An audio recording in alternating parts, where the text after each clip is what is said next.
Hello there, ladies and gentlemen, and welcome to another episode of CookieCast. Today on CookieCast, it's the Formula 1 podcast, straight to the apex. The boys are here, they're talking races. That's what we want. We want last race, we want this race. Race to come, race gone. Racing around, that's what this is about. Before we start, please do consider like, share, subscribe and comment. Leave a review where you can leave a review. Big one, the favourite of the podcast. Share this podcast around. If you know somebody who likes the Formula 1, send them this podcast. They will love it. Right, let's get started. Here we go. This is CookieCast, straight to the apex.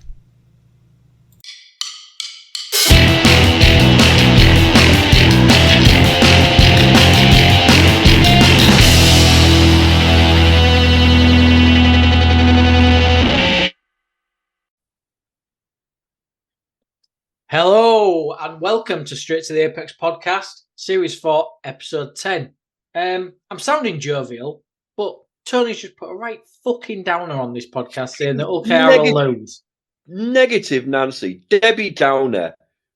Yeah. So, any more comments like that, he's already on one strike. I think another strike like that, I might even kick him now, to be brutally honest. Joining me is... I might just put him on mute so people that view the podcast can see him and his mouth just moving.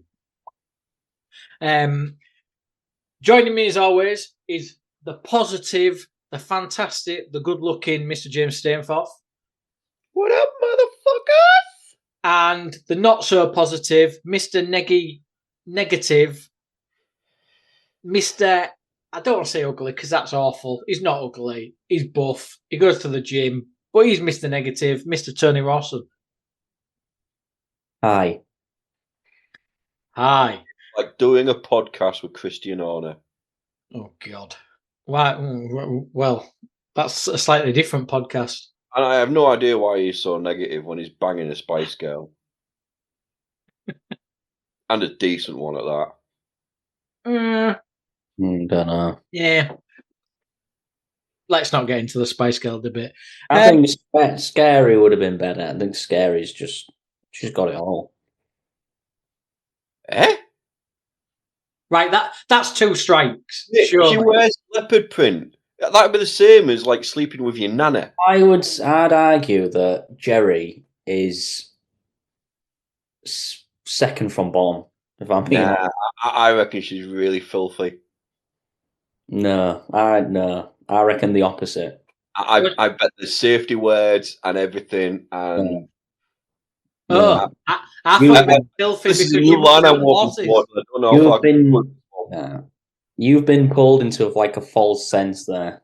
When really, when it comes to it, she's just like this. Give it to me. That's what she does. Sings the songs in the actual moment. Zigga zig. Wow. There we go. Anyway, welcome to just Christian Horner's wife. Well done. Welcome to the Jerry Hallowell podcast. As always, that's 4 times her name's been mentioned now, Andy. Yeah, thank God she still hasn't shown up. I mean, it could be worse. We could be talking about Amanda Holden. Anyway, I know, annoying cheating bitch. So, thank you always to CookieCast. Thanks for having us. After last week, I honestly thought we'd be banned. Why? Mate, I've said worse. There was slight comments that when I listened back, I was like, wow. And look, Andy might not upload this one tonight. He might say, do you know what, guys? I've not said out to you, but you're dumb. But have you actually listened back to the episode? Because I'm just wondering now, are we recording these, sending them to him, and he's not actually putting them out there? He just hasn't got the heart to tell us. He's definitely listened because he commented to us in our group. I haven't listened back yet. I'm sure that there was some... I mean, Tony pulled some faces. I'm sure there was some very, very risky... Proud moments. Let's call them proud. I would call them Champions League level... not slares. Slares isn't the right word. No, I don't think I have made much worse comments. Very I have made reference to Bill Cosby giving people pudding. I once made a reference to someone dropping down the leaders' table quicker than bloody Philip Schofield's ITV career. And again, tune in next week, see if we're still on. Comment. These are all coming from the... And surprise, guys, this is all coming from the guy whose name tag is Jimmy. I know. Let's not go there. Let's not go there. Jimmy Somerville. That's it. Andy, we thank you. Thanks for allowing us. Just want to get this out there. Tony, any movement on the podcast that we're all clambering to hear? Hang on. Using the term movement with Tony. Wrong term. He messaged. I think that's it. That is it. Let's be honest. It's not going to be Andy holding this up, is it? Let's brutally be honest. It's going to be one party that's holding this podcast up for everybody to hear. And he's joined us tonight. It'll be you, won't it? It'll be you. There we go. Bear with him, Andy. Bear with him. We'll get it, Andy. We'll get it. You know we will. You got to build the anticipation. It's built. Right. Before I get into quali, obviously, let's not talk about the race because I think the race we're going to talk about very quickly, and then there's going to be a big moment we talk about. Spoiler alert, who knows what we're going to talk about. Quali was a bit shit, but I just want to touch on, I mean, have you guys got any news before? And none of it can involve an Aston Martin driver. Oh. Because that's what I want to talk about. So have you got any other news other than the Aston Martin driver? Let me just check now because I'm quite sure I've took a few screenshots in preparation for today. But I think they're surrounded by what you've already touched on. Okay. And that was, yeah. Have you seen the new F1 trailer? There's another F1 trailer out. Obviously, the movie's coming out soon. Another one kind of released with Brad Pitt. I haven't seen it yet. Looks quite good. Maybe it should be a Straight to the Apex outing. Oh, that's a good shout. We haven't done one yet. That's a good shout. Let's do that. 5 guys before. Can we turn back the expenses or the tax? No. I mean, I'm going to send an We're gathering. I'm going to send an expenses form to Andy. If he chooses to pay us or reject it, that's up to him. But hey, we can try, can't we? I mean, I'm doing it for Abu Dhabi. Well, absolutely, yeah. No, let's build slowly. Imagine he just wakes up one morning and a postie comes and goes, "There you go, mate." Look, yeah. The fuck? Let's build slowly. Let's see if we get away with cinema, and then slowly add 5 guys. The burger chain, not 5 guys. Escalate it to the point where we go to Abu Dhabi, we go through a kilo of coke, hire a bunch of hookers, and it's just like, yeah, Andy, sorry, we got a little bit carried away there, mate. It's like Home Alone, where he gets the bill for the hotel on Home Alone 2. It's just pages and pages and pages. So, Lance Stroll. I'm going to skip forward. He participated in quali. He didn't participate in the race. Apparently, rumour has it, after quali, he got out of the car, he hit something and injured the hand that he injured when he had the cycling accident. No way. That's the rumour. Have you not heard this? That's the rumour. I ain't heard that, no. That's the rumour. Apparently, he got out of the car, effing and jeffing, absolutely raging. I mean, I don't know why, because let's be honest, it's not like he's expected to even challenge for the top 10, never mind pole. Apparently, he got out of the car. He was effing this about the car, effing that about the car, threw something at his mechanic, swore at the mechanics, punched some apparatus in the garage with his bad hand from his cycling accident and re-injured it. However, that's a rumour. Some of the team members have come out and said to, sources, that's a load of crap. But there's never smoke without fire, is there? The official line is that he's been experiencing hand and wrist pain over the last 6 weeks due to the cycling accident. I thought you'd say 6 years then. Yeah, well, yeah. I wonder if he's right-handed. So he's been experiencing this pain, and it come to a head apparently after that was the wrong choice of word. Come to a head, and I've just said, is he right-handed? Moving on, he basically said, I can't drive tomorrow, and then he's gone for a minor operation. I mean, the fact that you haven't heard this, James, Tony, you've obviously heard this rumour. What's your thoughts? I just think for me that this is the line. This is the line, and I think it's a disgusting. I think it's a disgrace. I just think he's a professional F1 driver.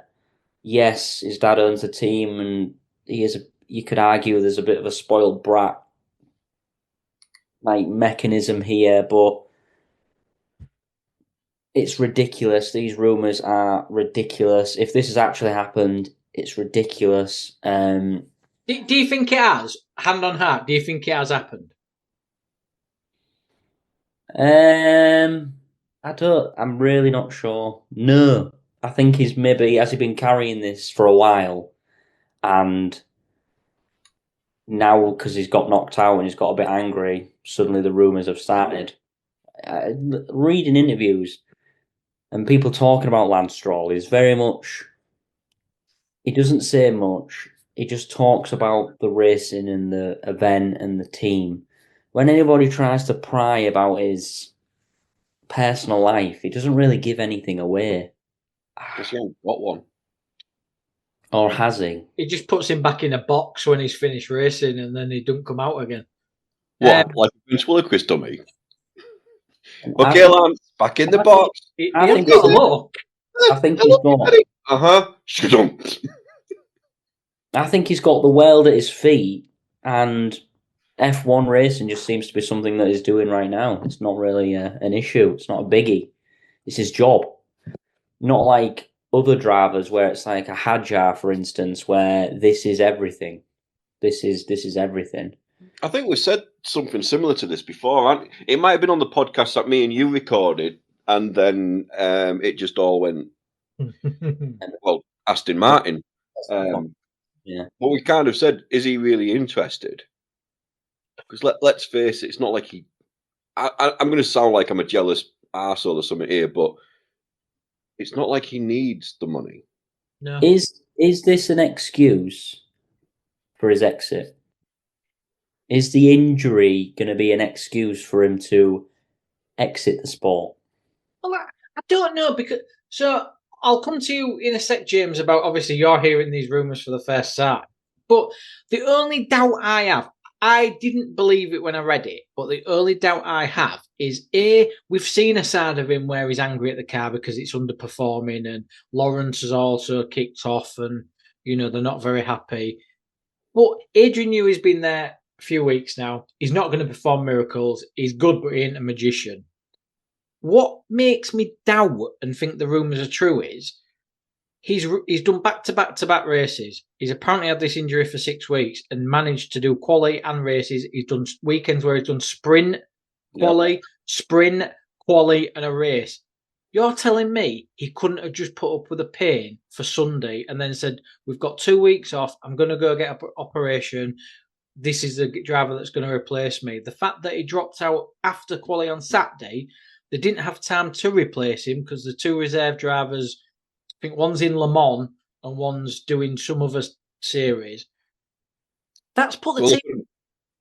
They couldn't anyway, could they? If he's done the qualifying, it's only him that can drive in the race. Yeah, and they couldn't. There was rumours that they were going to take Bottas, but there's no agreement in principle for Bottas because Aston Martin is a Mercedes customer.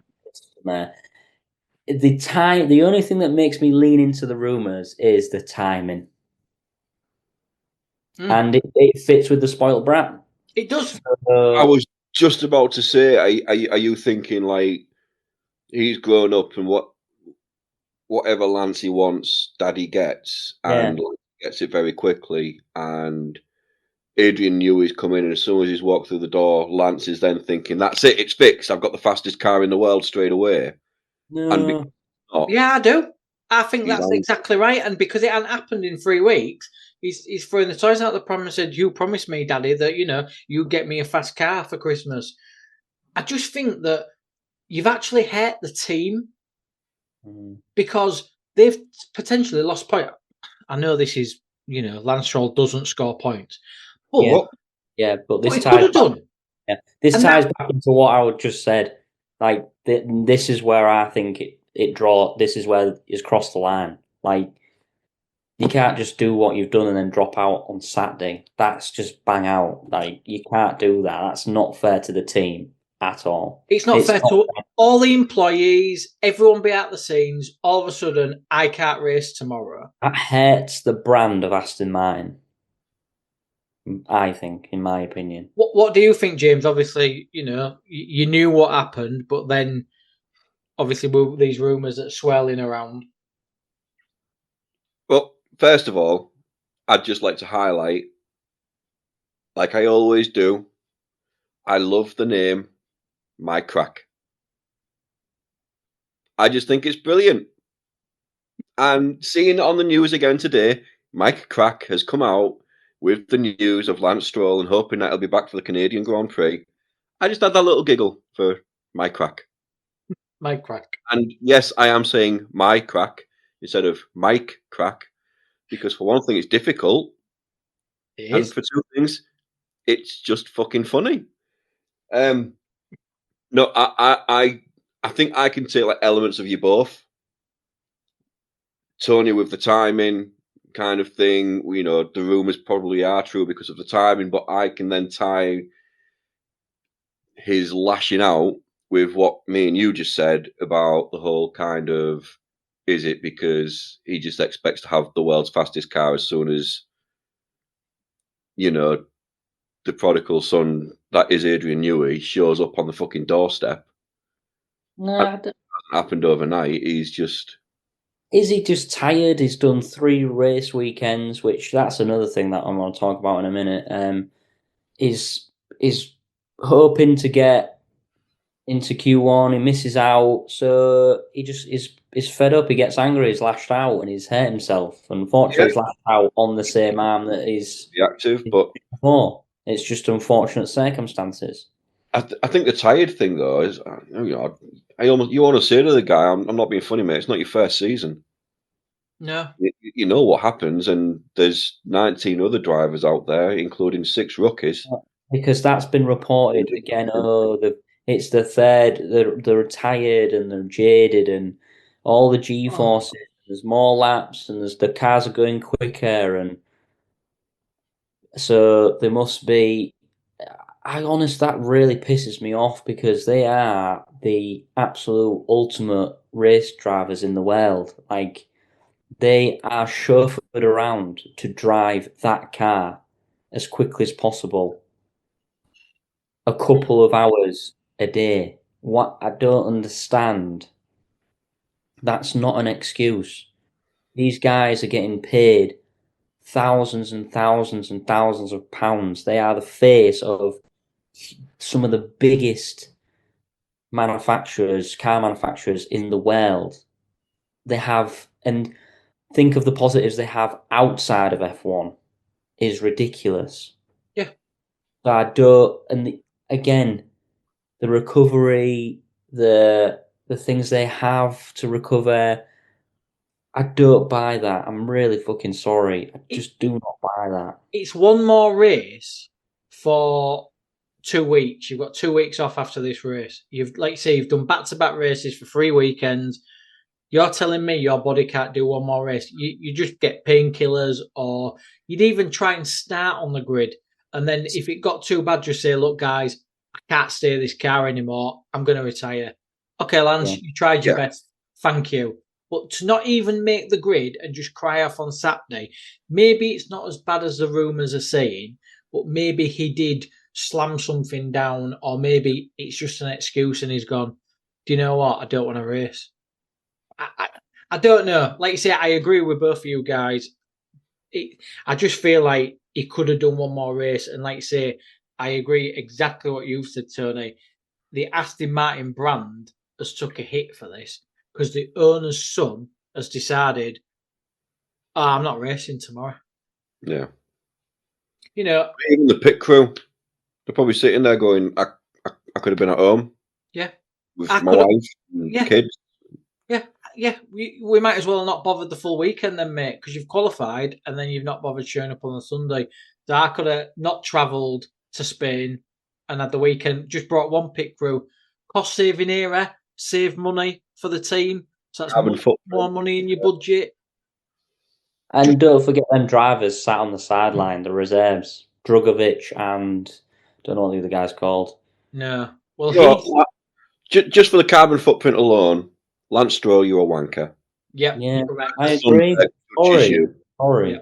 Well, Drugovic has said, Annie, he's willing to miss Le Mans if F1 want him, if Aston Martin want him. So watch this space. They've not announced anything yet, but I don't think Lance is going to be in the car for Canada, and it's his own Grand Prix. Is this the beginning of the end? Maybe, like you say, maybe he's got bored and thought, you know what, don't want to do it anymore.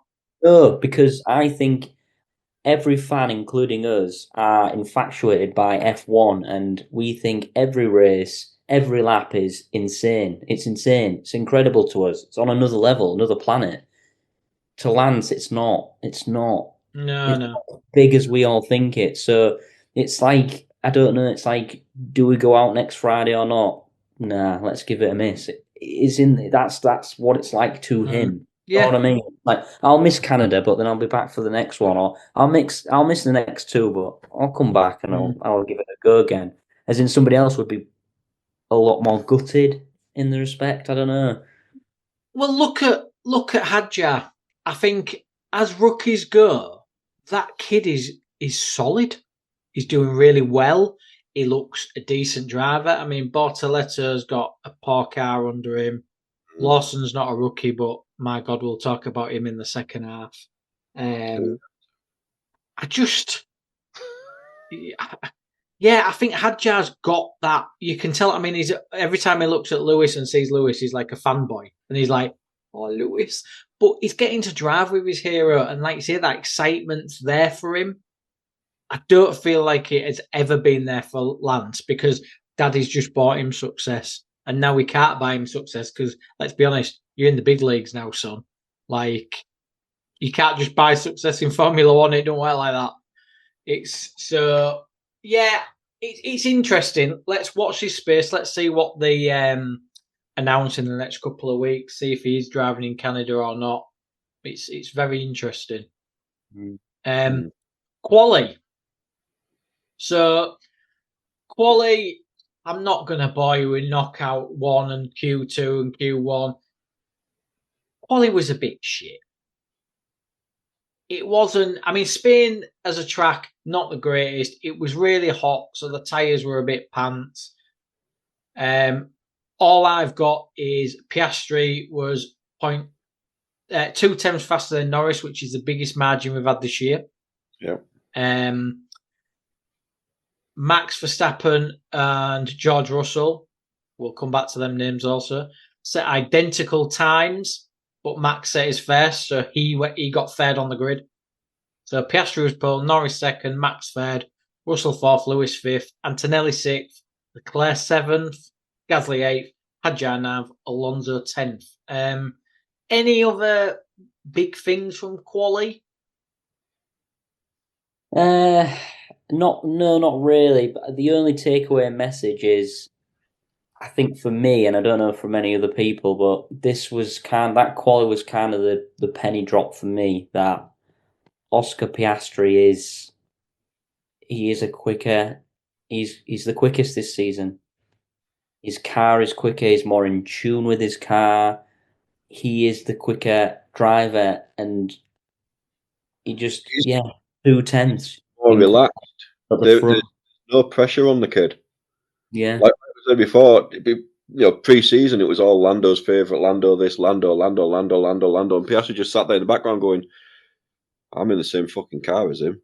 Yeah, but those questions of Lando messing it up, making a mistake. Oh, Oscar's done him again. Oh, Lando's done this, so Oscar's done him again. I feel like the quality was the penny drop the weekend, and then you look back at the season already and you think, you know what? For me, I don't know for anyone else, it's already hit them. He is the best driver right now in F1. He is in my eyes the favourite to win, because it doesn't matter what Lando does at this time, and you can make all the excuses you want about his confidence and whatever. Oscar Piastri is the best at the minute. There's no doubt.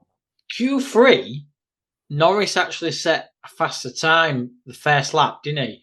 But then it turned out that actually it's still a bit of a slipstream from Piastri. So that I think there was like 0.0063 in it or whatever.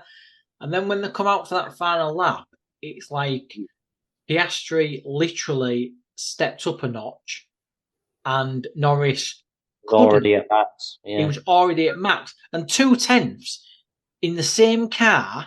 Mega. That's mega. Is mega. And I think people have had the doubts of Norris, and I think it got brought to a head last year because he was in a title fight until he wasn't. The year before, there was a rush. There was a race, and I can't remember where it was, where it rained halfway through, and Norris went off. Mm-hmm. And that was before he'd won a race. So that might have even been the season before. He'd never won a race. He'd been called a bit of a bottle job, and he was leading a race comfortably. It rained, and then he went off, didn't he? And his head went, and then he spun about 3 times. Mentally, I don't think the kid's strong enough. Yeah, I agree. What I was saying, because the pressure's there, their second outlap they had, there was a couple of little mistakes, a little slightly wider on the corners or getting too close to the curb. Lando was making those mistakes, and it's because he's pushing. I honestly think he's pushing that car too hard at times. Whereas Piastri is just like, I'm just going with the flow. It's steady Eddie. Do you think? Go on, Tom. I think Oscar Piastri's temperament and personality lends itself better to be a top level driver and a world champion. That's what I mean. He's just that little bit. The lows aren't too low. The highs aren't too high. He's very placid, typical Aussie, laid back. Yeah. I also feel like that McLaren is quick. We all know that. This flexible wing rule really changed the order, didn't it? No. It was bollocks, and McLaren called it.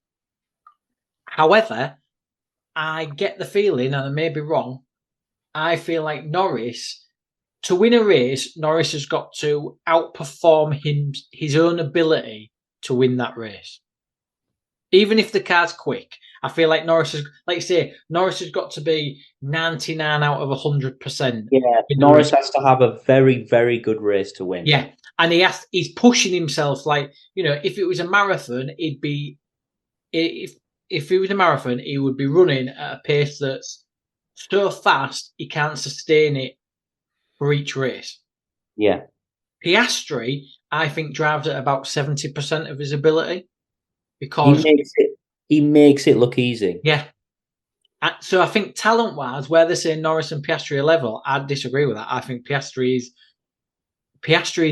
could be potentially in the same bracket as Max, Lewis, Vettel.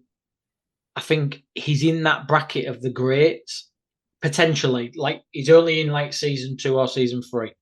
But I think it's too early. Oh, yeah, I do. He's got to back that up. A championship in him, and it's probably going to be this year. Is that then going to result in him being a 4, 5, 6 times champion? It's still close. There's only 9 races been. Oh, yeah. Piastri can have a nightmare. Yeah. One race, and then suddenly the gap's huge. he could then have another nightmare, and before you know it, this conversation is completely different, isn't it? You look at Piastri in Australia when he spun off on what one of the turns, can't remember which turn it was. Piastri in Monaco, he hates Monaco. You could tell that entire weekend he was just having a mare, and he was making a mistake on every lap, and it was never in the same place. Yeah, and he probably was getting in his head that time, and he will have been getting frustrated, and that's all it takes. Oh, gotcha. I mean, Christ, we've got 3/4 of the calendar left, pretty much. I'm not saying he's going to run away with it, and like I say, I'm kind of loose with the fact that he's in the same breath. He's got the potential to be. He's not yet, but I think he's stepped up from last year where Norris hasn't. Okay. Norris has almost leveled out. The race. We're going to talk about the race soon, but the race kind of confirmed it for me in many ways. But I'll talk about the race. Well, Norris was catching Piastri at some points in the race, but was Piastri just going like I say? We'll kind of talk. Right, so here's my thoughts then. You look at how Norris is after the race. Is he bothered that he didn't win? No. He's very chilled. He's very happy. Everything. For me, I think, and we all know about how Norris has been with McLaren. You know, he's been there when they were struggling and stuff like that. He took the pay cuts, everything else, all the little things that he's done for McLaren. He's probably that kind of like cliche line of you cut him in half and it'd say McLaren inside of him. Is it that kind of case of McLaren are at the moment focused on the championship for the constructors? So they're quite happy. He's quite happy just doing, right, I know what we need to do. We just need to get the constructors championship from McLaren. But let's face it, they're running away with that at the moment. I think they're at like 300 and something points. And the closest to him in second is like 150. So they're running away with it. Is it going to get to a point, and I think it was Charlie who said this, so if she's listening, she can't say that I've just stolen this offer because I'm giving her the credit. Are McLaren just going to get to a point where they're like, right, you know what, guys, we've got the constructors in the bag. You two now can go out and race. Maybe. Now, you know, the Drivers' Championship is between you two. Go fucking do what you need to do. Yeah, maybe. Anything else from Quali before I just pose a question with the 6 minutes we've got left? No. Right, I've got a question for you, and we've talked about him before.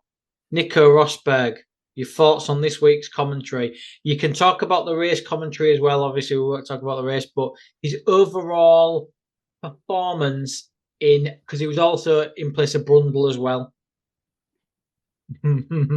Viewers who are only listening cannot see James's face at the minute. So don't like the fact that I'm going to say what I'm going to say in a minute. Go for it. Go on, Jim. Say it before your head explodes. I agreed with a lot of his points. Like Nico Rosberg and yourself. I thought it was really, really good. Okay. Tony? Yeah, I agree. I think he made some really good points. His opinions were, I thought, valid. I was like, yeah, I get that. He didn't say anything that annoyed me particularly, as he's done previously. He didn't look like he annoyed me, because sometimes people's appearance just pisses me off sometimes. And his appearance pissed me off. But yeah. What did you think, Mark? I want to disagree with you. I want to. But I actually thought it was a breath of fresh air. It wasn't corporate. It was pretty honest. Do I think his comments about Max in the race was too far? I'm on the fence with that, because we'll like I say, go into that. Everyone knows what happened. Christian Horner wasn't very happy with the comments. Shock. But I actually thought it was a bit of a fresh air. I love Martin Brundle, love him, but do you know what? Sky kept prodding Rosberg with him hitting his teammate at Spain. What happened? And I thought Rosberg was really honest. And then he did a piece with the breakdown in teammates with Lewis. And I actually thought it was really, really well done, because it was like, look, we were best mates. You go against him, and then people started harding stuff. I did it, Lewis did it. And that friendship just broke down because you can't be friends when you're teammates. And I think Sky just wanted a reaction from him, and they kept prodding him, and I thought it was pretty fair. He's too chilled. The only thing that annoyed me is when he'd be like talking you through whilst, you'd be watching someone on their lap, and he'd be talking you through going, so you go along here and you slip it into this gear, and he released it a little bit too soon now. And I'm sitting there thinking, mate, you haven't driven a car in about 8 years. No, and they're a little bit different now. In these regs, they're a lot faster, and they react differently to when you drove them. Don't give advice. I know, that was the only thing. But like you say, I actually thought, like Crofty and Simon Lazenby, they're very PC. They're very, like, daren't say that, or dare upset him, or dare upset that person or driver or team or whatever. Nico was very honest and very open. And when what happened, he was straight in. Do I agree with what he wanted to happen? Still not sure about that. But at least he had the balls to say it. Because Crofty or Brundle wouldn't have done it. No. I think they've had a warning, though. I think there's, Yeah. It's that kind of, we've got a job with Sky and they want us to be woke. Whereas Rosberg's just like, I disagree. They've got to be impartial because they are a broadcaster and they're a British broadcaster. And they've already come, because of F1 history, and we all know what that's been lately with Max Verstappen and British drivers. They've come close, crossed the line, fought. There's been a lot of back and forth, hasn't they? So yeah. So right, well, should we take a break here and then let's speak about the race and a certain little tiny incident that happened? Yeah. Right. I think so. We'll see you on the other side. Hey, you. Yeah, you that's listening right now.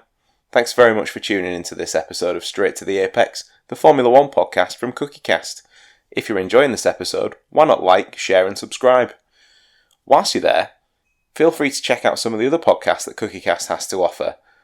If you like football, we've got a football podcast. NFL more your thing? Then the Laces Out podcast is for you. Maybe even a little bit of the wrestling. Just look for the Getting Over podcast on CookieCast. Maybe you want to listen to Andy's Darkest Timeline. It's there too. So, the F1 boys have probably got themselves a drink. It's time to get back to the action. And just like that, we are back. Part 2, Season 4, Episode 10, Straight to the Apex on the CookieCast network. Before we get into the race, we have other big news this weekend. Clearly, a gargantuan team in Hull is playing at Wembley. The might of the Hull Kingston Rovers. Obviously, Debbie Downer in the left-hand corner of your screen thinks we're going to lose. Are you going, Tony? I am. You are? Yeah! Do you know what block you're in, or are you just turning up and being told what block you're in? I am in block. I'm on the side, and I'm in block. I don't know. Nice. But I know I'm in the side. I'm on one of the sides. I'm the lower bowl. Is that blocking Wembley Stadium? Just asking for a friend. Yes. Excellent. James. I wonder if you call us then. Maybe. I'll ask. What, James? You're going, obviously. Yep. What block are you in, sir? I think we've had this discussion, but I can't remember. I can't remember off the top of my head. Are you in the lower bowl? I believe yes. I believe I'm in the block next to your block. Oh, I think we said this, didn't we? I am 104. Yeah, I think I'm 103. Nice. Are you north? Yeah, in the north stand, around about the 10, 20 yard line, about 6 rows in. Meter. Yeah. We're talking NFL, 10 yards, 15 yards, 20 yards. That's also, this podcast is also available on the Cookcast Network. Yeah, I'm also at Wembley for the NFL. Whoop, whoop. Yeah, you got tickets. Well done. Yeah, boy. Nice. What was I going to say? What's your prediction? Are we going to win? Mine? Yeah, we know what Tony's is. We're losing. This is a fair shout. I would like to think we do. I think if there is a chance, our best chances this year. But I'm trying to stay open. Wow. Avoid any heartache. That is true. I've got a slight tinge of doubt in my mind just to protect me, because I don't want to go in there cocky and big-headed that we're going to win. That's me. I'm in block 133. Oh, you're the other side. Are you in the safe standing zone then? I don't know. West lower.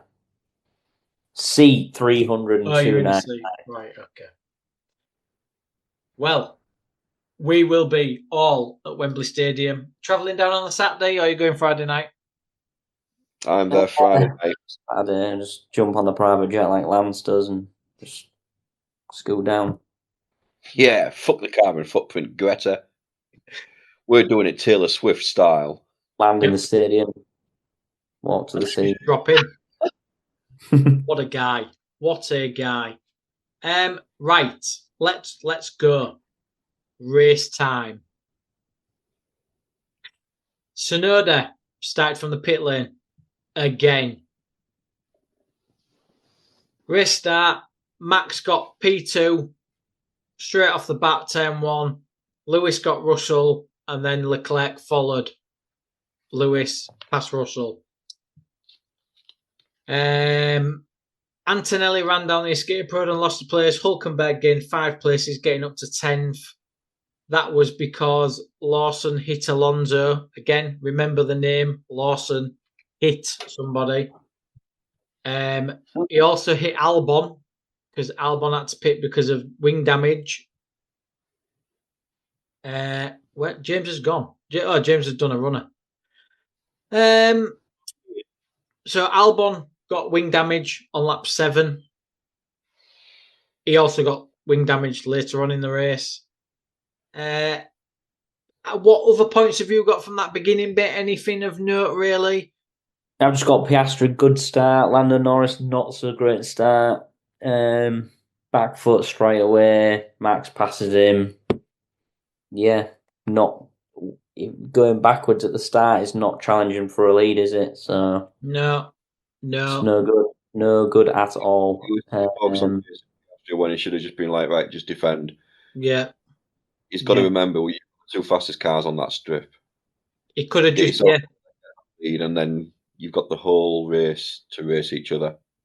All your eggs in the first basket, like you say, position your car, get through the first lap 1 and 2, then you go for it. Like we said in the first half, there was times where Norris was faster. Was Piastri playing with him? We don't know, but yeah, Norris went for it that first corner. It cost him. Max got by. There was orders from the pit wall for Leclerc to overtake Lewis, and then Norris got Max into turn 1 on lap 13, and Max pitted 1 lap later after moaning of low grip. A lot of commentators and like Anthony Davidson and everything called that, hang on, Max is on a free stop strategy here because he's pitted really early. So that kind of put the Red Bull like plan out there. Max then come out and overtook both mates. Then both McLarens pitted, and Norris come out. I think 5 seconds behind Max and Piastri. No, sorry, Piastri would come out 5 seconds behind Max, and Norris come out 10 seconds behind Max. Pretty much. Lawson and Albon, remember them names, made contact again with each other, causing Albon to second front wing damage. 2 front wings in a race. He pitted to retire, but received a 10-second penalty for leaving the track and gaining an advantage. And then, so he took that penalty, went back out for a lap or 2, then retired. Max moaned on the radio about his tyres again, pitting on lap 29, dropping him down to 4th. Going to mention his name again, Lawson and Behrman collision. So that's 3 Lawson collisions. Annoyingly, that one didn't take out Max like it could have done. Oh, that was close. That was so close. Like, Max was straight on the radio, and to be fair to him, he was right to, because my God, if Lawson had just took out Max, Jesus Christ. That was crackers. Lap 48, Max pitted for softs and was let by Tsunoda to go into third. Norris then pitted, followed by Piastri, keeping the lead by a few seconds. Lawson and Behrman collision again. I think Behrman then got he was noted by the stewards for leaving the track and gaining an advantage. I don't think he got a penalty for that one though. So it's not all Lawson's fault. However, he's involved in 1, 2, 3, 4 collisions in one race.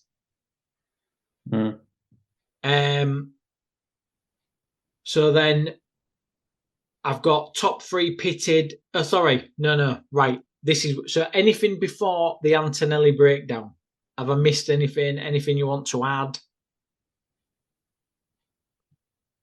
No. So it was a pretty mundane race up to that point, wasn't they? Max was on a 3-stop strategy. Everyone else was on 2. It was kind of looking like Max and Red Bull had pulled a good one.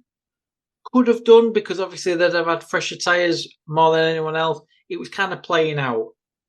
And then Antonelli broke down because he went into the gravel. We saw him go in the gravel. And it turned out his engine blew up and he just went straight into the gravel. Power unit. Bringing out the safety car. Top 3 pitted. McLaren's went on to use softs. Red Bull put some brand new hards on Max, much to Max's annoyance on the radio. He was fuming. I mean, considering hards hadn't been used in that race, just what's your thoughts on that kind of? Is it because there were brand new tyres? Is it because they thought, well, actually, there's still, 17 laps to go? It confused the hell out of me. I mean, I saw McLaren going in, and I was like, right, you just need to see them put the reds on, and that'll be it. And then you see Max going in. It's like, yep, he'll be doing the reds. And then it was ours, and I'm sitting in my chair watching. I'm like, what? No. But I think they messed up from the start. I honestly do. Because, I mean, he started on softs. He did his pit early and went onto softs. So, like, are they trying to do as much damage as they can quickly and then go on to mediums or hards or something like that? And, yeah, and I said I went, they've run out. I went, they've got no softs left. They've clearly got no softs. And that's what, when he said, why the fuck am I on hards? And they went, it's the only option we had, Max. It's like, well, that's awkward, isn't it? Whoopsie. Why am I looking around me and I'm surrounded by red and I've got these white shit tyres on my car? Like, holy crap. Like, fuck up. Like you say, I mean, Leclerc went into the race with more, did he save a set of mediums? I think he had 2 new mediums when everyone else had 1 or, Red Bull kind of fucked up there. But then there was like talk of under the safety car. Why didn't they just leave him out? Like, because you had all the laps be out the safety car, but then would if tyres had run out at the end of the race? Possibly because they were wearing quite fast in the heat. We all said, and who was it? I think it was Hamilton on the radio even said, you know, these guys are really good at wasting a lap. That safety car seemed to be out for a very long time. I think if that had been out for what you would normally expect for a safety car in that kind of condition, for Max, it would be that kind of you're damned if you do and you're damned if you don't. Because if you don't take the lead, that's great. You've got the lead, but then every fucker behind you has got a brand new set of softs on. You're a sitting duck. You go in, take the hards, which, granted, one of the benefits of a hard is you don't have to wait for the tyres to get to temperature before you pick up any speed. The speed's there. Do you go onto the hards and be a sitting duck? Either way, he was pretty much through bad. I think the strategy looked good until that safety car, and then it unravelled very, very quickly. You've touched on it. The safety car was out ridiculous amount of time. All they were doing were craning a car from the gravel, and then you had all this rigmarole of cars being unlapped, and then it's almost like they could have let them go, but what they basically did is let them cars fully catch up to the tail, didn't they? So there was another 2 laps, letting them all catch up. So before everything went wrong, anything to add, Tone, like with the what Red Bull did with the hards, just a very rare mess up there by Red Bull, very rare. And the safety car took the absolute piss. Why was it out that long? I don't. Yeah, first one there for years, wasn't it? I didn't realise that first one at Spain for quite a long time. Go around for ages and ages, and you're thinking you're just watching the end of the race just disappear. Yeah. Can I just ask? Mm. I've never thought about this before, but watching that race, maybe because the safety car was out for so long, why does it need 2 people in the car? I think one controls the lights. And in one are they both doctors, or is one? No, neither of them are doctors, because that's the medical car has the doctors in. One controls the control panel and the lights. Give him directions or anything, is it? Like you're driving along, the other guy's going right and just take a left here, mate. Yep. He is driving. It looks slow, but it's driving very, very quickly. Yeah. I mean, that's what's so funny. It's like, yeah, he's flooring that thing, but could go a bit faster if there was only one person in the car. Loose, you know, bit. I mean, they could control the lights from the pit, from like the race control, couldn't they? Really? But maybe that guy's there. Maybe they do, and maybe that guy's there as a fail-safe and a backup. Because, like, yeah, what is it to control with the lights? They're on or off, and then you've got the green and the red for when they pass. Yeah, I go to a garden centre once a year, and I buy some fucking lights to put on my Christmas tree. And it's got a little fucking box with a button, and I can press it, and it's got like 10 different formats of flashing. Either really, really fast, really, really slow, intermittent, creepy uppy, creepy downy. If a garden centre can make fucking Christmas tree lights to do that, why can't fucking Mercedes do something with their AMG? The amount of tech they've got, and they can't make a fucking light flash on and off. They need to have some other guy sitting there with a button going on, off. It's German efficiency. We have 2 men.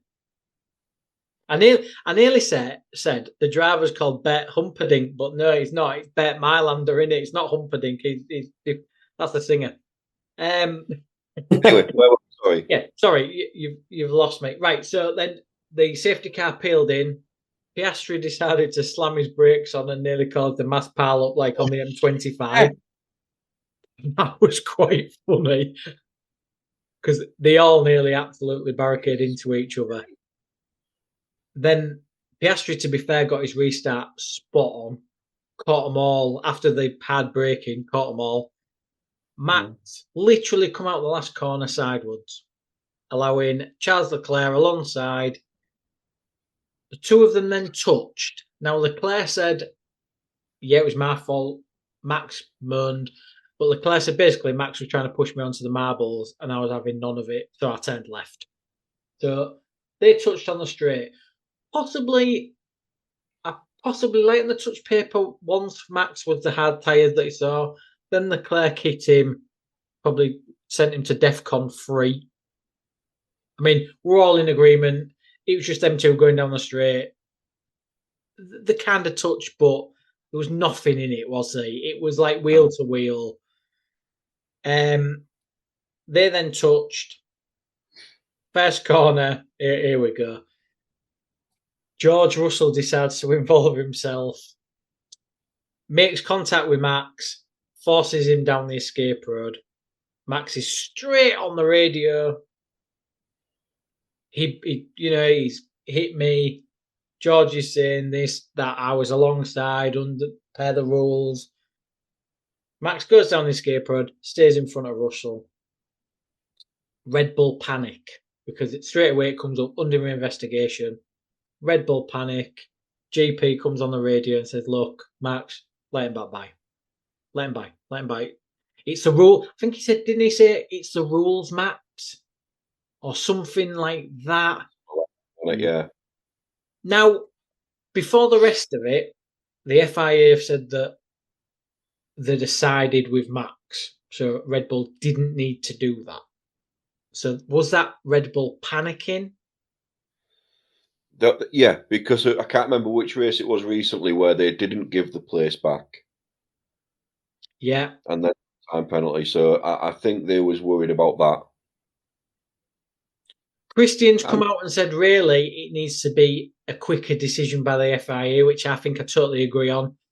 It's like a referee in a football or rugby match. Why isn't the FIA going on their intercom to the team radio, to the team boss and saying, in our quick opinion, you need to give that place back? Or just hold station while we investigate it. We'll have a look at the replays. I think that should be a decision. And I agree with Christian. How long is that? How long does a decision take? 10 seconds, 20 seconds. They've got replays instantly. They're on straight on Sky, so they have them quicker. They could literally look within 3 corners and say, give it back.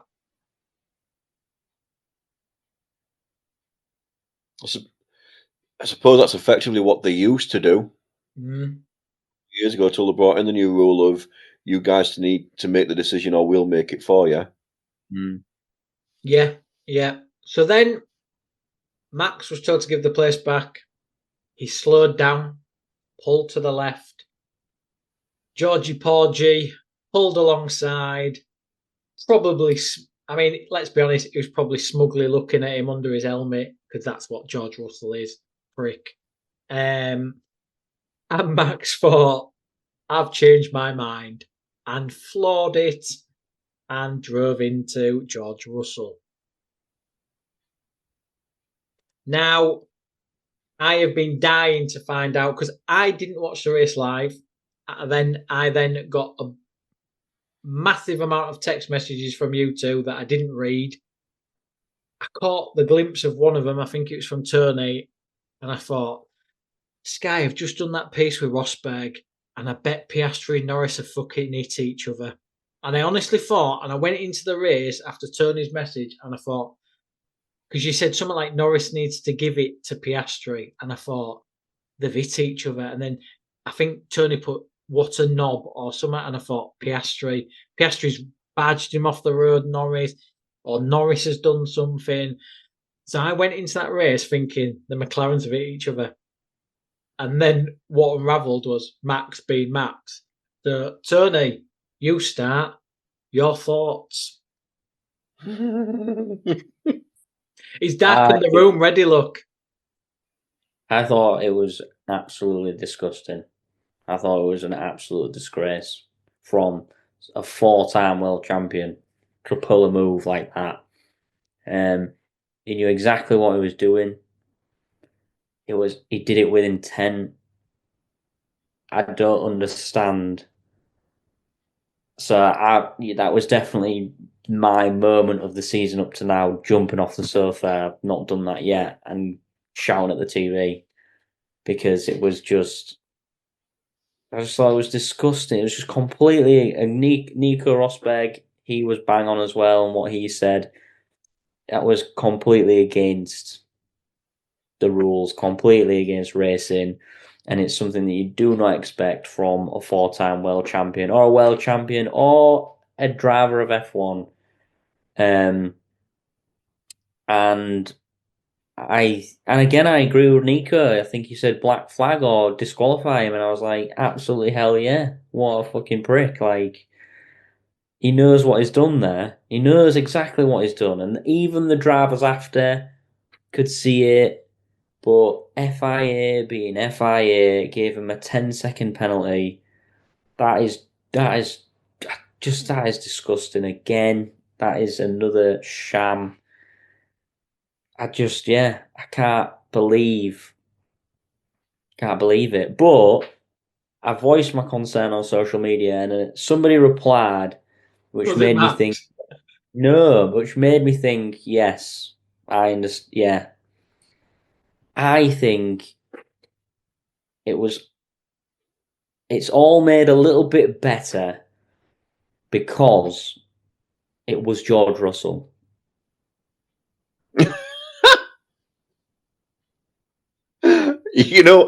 Yeah. You like him?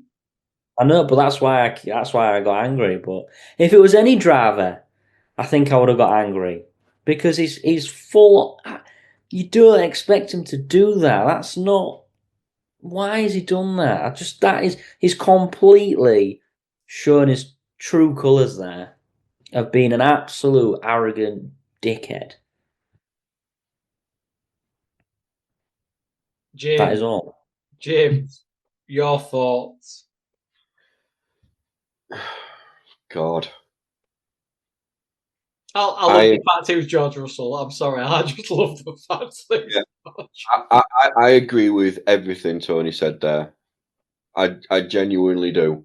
You're a 4-time world champion. You are, even though we all hate to say it, probably one of the best drivers in F1 history. With the recoveries you have, the amount of times you can spin a car and it will always end up facing the right way, never comes off the track. Well, save on the last corner, he had no right to save that. None. No, exactly. But then just that little reaction. I mean, that's not even old school, Max. That's something else entirely. It's just petulant child behaviour. Mm. And what's annoying is that incident took away a lot of massive points in that race, like Hulkenberg. Yeah. Over bloody Hamilton. Hajar nearly had Hamilton. But no one's talking about that. They're all talking about no, and rightly so. We should be talking about the incident. It wasn't something just small that happened by the by. It was a big fucking deal. It was just his kind of blaseness. I don't know if he is an anus. Yeah. He was just he didn't care. When he was in the first race. We've built this. We've alluded to it before. We have built the FIA and F1 have built this guy to be who he is without punishing him. And in the past, now we're having situations like this, and it's still happening. Like, I do not understand how. What do you have to do to get disqualified? What? And this is what Rosberg said. It was like, remember when Schumacher did that? He got DQ. So the George will have to retire the car for them to disqualify him. I don't know. It's blatant. It's just so blatant. It's not even. The most annoying thing, the worst thing out of all of it, and this boils my piss. Even in the world that we live in now, in reality, it's and people do it all the time, and they go, but that's just the way he is. No, that's not a fucking excuse. That is not an excuse. Like, you could say that about it. There's kids watching this. Like, it's just, I don't know. Class has gone out the window, hasn't it? Didn't one of the press actually say that to him or something similar? Rachel Brooks did for Sky, and he just went, that's your opinion. But that was it. Yeah. She was praised for her interview, but I don't know. I wish she'd have gone around that interview a lot better, because as soon as she had him in the pen, she stuck it to him straight away. And in doing that, she's knocked him completely already. He was expecting that question to come, so he's going to answer it in a certain type of way. If she'd have talked about the race and kind of built him up and then hit him, I thought that would have been a better way, but who am I? But Max Verstappen just was like, shrugged his shoulders, was just like, yeah. Well, he has he got in there. He has apologised. Oh yeah, it took him a day. And the team's made him. The FIA or the team has made him apologise. Let's be brutally honest. He hadn't done that off his own back, because Max Verstappen does not apologise for anything. But his reaction on the interview gave him away. He knew he'd done wrong. He knew he'd done wrong. That answered all questions for me. Can we talk about that? He went, why do we need to talk about that incident? I'd rather just talk about the race itself rather than one small thing. I went, right, so you just effectively said, yeah, I did it. Yeah. Yeah. And she had asked a few other questions and he answered them. He's clearly given up, because she went, what was it, after what's happened today, has that taken away any hopes of a Constructors' Championship? And he's went, what hopes? The car is slower. We saw it today. Blah, blah, blah, blah. And then she went, but why like this, after the stunts you pulled at Imola and the fantastic moves you did and everything, and then you just did that. And he was like, yeah. It's like, mate, come on. Can I be honest with what I think? Because it was telling that the onboard footage of Max wasn't available straight away. Mm. But they don't have that. Yeah, George's was, but Max's wasn't. When it finally did come out, Max is very, very clever. He never stayed right, never turned his wheels right, so it looked almost like he did well, because he floored it that hard. The car veered right, didn't turn right, it veered right. So he knew what he was doing. He was in full control of hitting George as he did, and he hit him in a place where he knew it wouldn't damage his or George's car. Yeah. He hung it out to the last second. Yeah. He positioned the car for the corner there. He hung it out to the last second. And there was no way George could have got past him. Nope. The only way, there was always going to be contact. And he knew that going into the corner, how he positioned his car. Yep. I'll be honest. The FIA have had this coming with Max Verstappen. Yeah. You two have just touched on that. This kid is absolutely, he's a generational talent, and we use that sparingly. Lewis was a generational talent. Max Verstappen, love him or hate him, he's a generational talent. But the kid has been brought up by an absolute first-class knobhead in a dad of Josh Verstappen. And he's made him like that. And then the FIA have give this guy so much lenience. Monza, Lewis Hamilton, he ended up on top of Lewis Hamilton and then floored it. So he had a fucking rear tyre spinning over Lewis's head. You talk about safety, I'm sorry, but you let the kid off then. Some of the shit he's done to Lewis, to Norris, to Russell. I mean, him and Russell are not each other's best pals. He has been allowed to get away with it and get away with it and get away with it. What's it going to take for the FIA to say, do you know what? You're done for a race. I know that he's only got 1 point to get. It's going to take him to seriously injure, but he's very clever, Max. It's going to be a career-ending injury kind of thing. But he's very clever. He positions his, like I say, he knew exactly what he was doing with that car, and he knew where to position it to hit George and give him a warning shot, but not damage that car. That's very clever. He put the car in the corner way before and knew that George had nowhere to go. Yeah.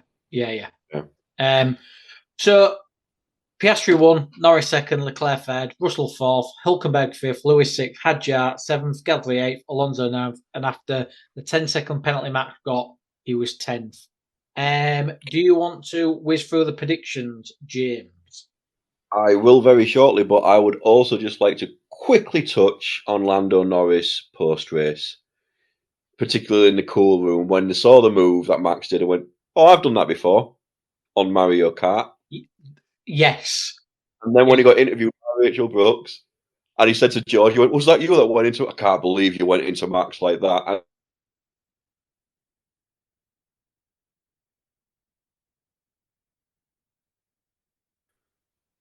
you heard that? And she went, "Yeah, we heard you say Mario Kart." It was like, no comment. Well, one of them even said, "We daren't say anything." Like, we daren't say anything. Wow, you're all scared of him. I know, that's another thing, isn't it? Wow. I thought this was brilliant. Anyway, yes, we can very, very quickly whiz through the predictions because we all did shit. You had I was on for one.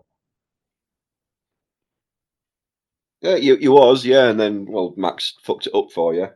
I was on 11, I'm on 11, you was on 7, you're still on 7. The only people who got points was Charlie and Beth. I know. So Beth got 3 with Piastri, taking her from 10 to 13. Charlie got Leclerc, taking her from 2 to 3. I'm going to stick up for the FIA again. She was on 12, so she's now on 15. Was she on what? Yeah. Oh, yeah, I can't read my own handwriting. Yeah. Just remember that, Beth. FIA, I'm sticking up for you. I've got you more points. So you're second. Beth's second. What the hell is going on? Are we doing predictions? Yep. So yes. Hurst goes first. I've got Piastri for the win, Max second, Norris third. Who do you want next? I'm going Tony, so you can't copy off James. I'm so far in this now that this has to happen before I can change my guess. So I'm gonna go Lando, Piastri, Max. Even though this weekend proves, and I've touched on it already, that Piastri's miles quicker. Nice, James. I would like to say what Tony said, but I need points. I've gone Piastri for the win, Norris second, and I've gone Russell third. I would like to think that Mercedes are going to fix up that bloody power unit issue that they've had for the last 2 races. I'm going to be honest, I had Lewis third for quite a while because he's good at Canada, but the Ferrari's nowhere. So I changed my mind. Do you want to go Beth? Lando, Lewis, Oscar. Yeah, what's going on with that Ferrari and team and Lewis, I do not know, but it's turning into a fucking drama. And it's annoying. It's just sad. He's just frustrated. He's just pissed off. Well, he said, didn't he, in an interview, he said maybe it's me. He said it probably is me, but he's found out since then there was a problem with the car, but Ferrari just didn't let him know. No. Yeah. Nice. This depressive Lewis is just pissing me off. I know. I know. Charlie? It's nothing anybody wanted. I haven't got Charlie's. She went to bed earlier, and I think she's unconscious. Oh, okay. Is she breathing? I don't know. Okay. It's a possibility. I could go pick up my clothes and soon find out if she's still alive because they make this weird noises every time I pick them up. It's like, where are you going? Just let us know. Just let us know. Tune in next time and we'll find out if James has still got a wife that's alive. That's a cliffhanger. I've got a few things to say before we leave very quickly. Right, Saka, 1 minute 40. The Saka prick. Absolute prick. Absolutely. I don't know what on earth he was doing there, but he showed himself absolutely up. I don't know what he's got something against Sky or whatever, but that was very disappointing. All the footballers walked off that bus thinking they owned the place, and like at least Harry Kane spoke Saka Ended. not bad. Ended. Yeah. Saka. Very disappointed there. Yeah. Go on. Hulkenberg with the 5th. Hey. Oh yeah, 5th. Yeah. Very good result there. And I think that is about it. Well, driver of the day, Max Verstappen. What a disgrace as well. Get rid of that. Get rid of that shit. Get rid of that shit. Get rid of that shit. Joke. Well, thank you for tuning in. Hopefully, next time we record this, we'll all be supporting a Challenge Cup winning team. Hopefully, fingers crossed. Thanks again to CookieCast. Thanks you guys for joining me. See you next time. See you soon, guys. Peace out. So there we go. What do you think of that? Big thank you to the guys for bringing you, lovely people, all the best Formula One podcasts. Oh, race is gone, race is to come. That's what we like. Before you leave us, if you haven't already, please do consider like, share, subscribe and comment. Leave a review where you can leave a review. And check out the website, thecookiecast.com. There we have social media links and an email button, and that way you can get in touch with these guys. Just say hi. Just say love the podcast. Send your predictions in. Right, that's enough from me. Until next time, I'm going to say bye, and I'll see you then. Thanks for listening to this episode of CookieCast.